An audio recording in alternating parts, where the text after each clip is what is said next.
A gente segue falando sobre segurança pública e repercutindo agora os números que a gente trouxe aqui antes do intervalo sobre a queda no número de homicídios no Brasil em 2022. No último ano do governo Jair Bolsonaro, foi o menor índice desde 2007, dos últimos 15 anos. Mas com você, Roberto Mota, nosso especialista em segurança pública aqui na bancada. Sua análise sobre esses números, Mota. É verdade, Brown, é isso. Logo no primeiro trimestre de 2019, né? No primeiro ano do governo Bolsonaro, nos primeiros 3 meses, o número de homicídios já caiu 25% em relação ao mesmo período de 2018. Considerando-se todo o ano de 2019, a queda de homicídios, no número de homicídios, foi de 19%. Esse número caiu de novo em 2021, em comparação a 2020, caiu 7%. Só nesse ano foram 3 mil vidas salvas. É difícil apontar exatamente o que levou a essa redução, porque as estatísticas, a maioria das estatísticas sobre crime no Brasil são coletadas, tratadas e analisadas por ONGs com viés de esquerda. Essas ONGs impõem a sua narrativa, que é imediatamente ecoada pela maioria da mídia, né? Como eu já disse aqui e já foi exemplificado aqui nesse programa, nos últimos anos a legislação tem ficado cada vez mais fraca. Tem todo um discurso de preservação da vida, mas o Brasil, só para dar um exemplo dos mais absurdos que a maioria das pessoas desconhece, o Brasil dá ao estuprador, que é preso e condenado, chega na penitenciária, ele tem o direito à visita íntima. Então, é isso que significa proteção da mulher no Brasil, né?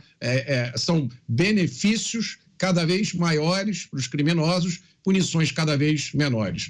Essa queda no número de homicídios que aconteceu no governo Bolsonaro aconteceu apesar dessa tendência, né, que ainda continua na lei, no ativismo judicial. É provável que um dos fatores que colaborou para a redução do número de homicídios tenha sido a mudança de atitude do governo federal em relação aos assuntos de segurança pública. Por quê?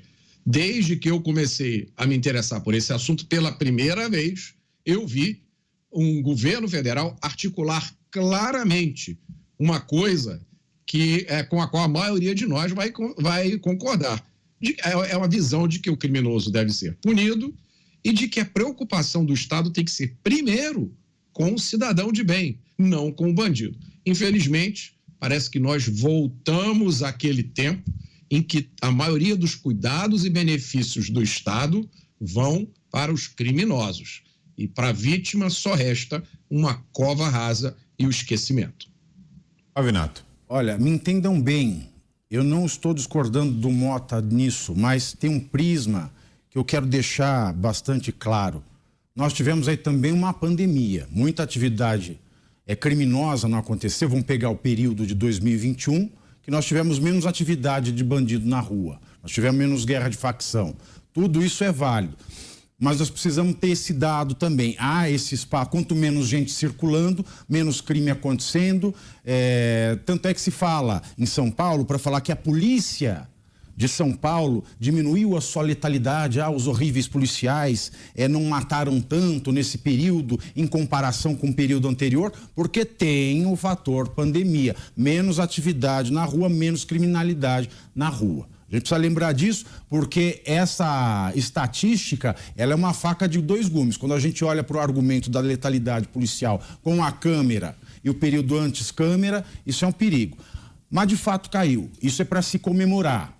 Agora, o que eu quero deixar claro, como é que, tendo caído o número de homicídios no Brasil, a militância, sem estatística, diz que no governo Bolsonaro aumentaram os homicídios de ódio. É uma hipocrisia danada. Então eu gosto de ver essa questão da maneira ampla. O Mota disse tudo o que deveria ser dito e mais um pouco, né, Mota? Muito bandido ficou com medo de assaltar um cidadão, porque o cidadão podia ter uma arma, tá indo para um estande de tiro. Quantos casos a gente não viu na mídia de pessoas que iam ser mortas ou assaltadas, mas estavam armadas e coibiram a desgraça? O problema além, é claro, da pandemia que ajudou na queda, além de tudo isso que o Mota disse, além do fato do bandido ficar ressabiado porque a vítima pode estar armada, a gente tem agora que se preocupar com a inversão da tendência. Esse que é o problema. Com essa banalização dos crimes em nome do crime contra a democracia, ou seja, um homicídio tudo bem, um homicida não precisa ficar preso preventivamente. O homicida, se perder o prazo da custódia, ele sai. Porque não é um crime democrático, né? Como se existisse crime democrático. Eu temo pela inversão dessa tendência de queda. Era só isso que eu tinha a acrescentar. Espero que tenha gostado do vídeo. Se você ficou até aqui, ajude este humilde canal a bater sua meta, que é chegar a 10 mil inscritos. Não se esqueça de curtir e comentar o vídeo, sua opinião é muito importante para nosso trabalho. Até breve.